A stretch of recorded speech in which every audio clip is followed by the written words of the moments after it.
கொத்தமல்லியும் புதினாவும் சேர்த்து இன்றைக்கி சூப்பராக ஒரு சட்னி அரைச்சிருந்தேன். எப்படின்னு உங்களுக்கு ஷேர் பண்ணிக்கலான்னுட்டு வீடியோ எடுக்கிறேன். ஏற்கனவே இது நான் சேனலில் போட்டிருக்கேன். வேணும்னா நான் டிஸ்கிரிப்ஷன் பாக்ஸில் லிங்க் தரேன். ஒரு பேனில் ஒரு 2 டேபிள் ஸ்பூன் எண்ணெய் ஊற்றிக்கோங்க. நல்லெண்ணெயாக இருந்தால் நல்லது. ஒரு ஸ்பூன் கடுகு, ஒரு ஸ்பூன் உளுத்தம்பருப்பு, ஒரு 4-5 பூண்டு, உங்களுக்கு தேவைக்கேற்ப பூண்டு போட்டுக்கலாம் உங்களுக்கு வாசனை பிடிக்கும்னா. அதுக்கப்புறம் இஞ்சி காரம் உங்களுக்கு பிடிக்குன்னா அதிகமாக சேர்த்துக்கோங்க. காஞ்ச மிளகாய் கம்மி பண்ணிக்கலாம். அதுக்கப்புறம் வெங்காயம், தக்காளி, கொஞ்சமாக புளி சேர்த்துருக்கேன். வரமிளகாய் வந்து நான் 4 தான் போட்டிருக்கேன் காரத்துக்கு. ஏன்னா நான் இஞ்சி ஜாஸ்தி போட்டிருக்கிறதுனால. உங்களுக்கு காரம் மட்டும் சேர்த்துக்கோங்க.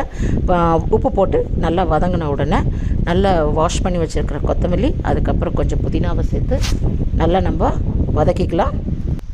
சூடு நல்லா ஆறின உடனே மிக்சியில் போட்டு அரைச்சிக்கிட்டா சட்னி ரெடி. தாளிப்புக்கு கொஞ்சம் எண்ணெயில் கடுகு, பெருங்காயம், காஞ்ச மிளகாய் கருவேப்பிலை போட்டு தாளிச்சிக்கலாம். ட்ரை பண்ணி பார்த்துட்டு எப்படி இருக்குன்னு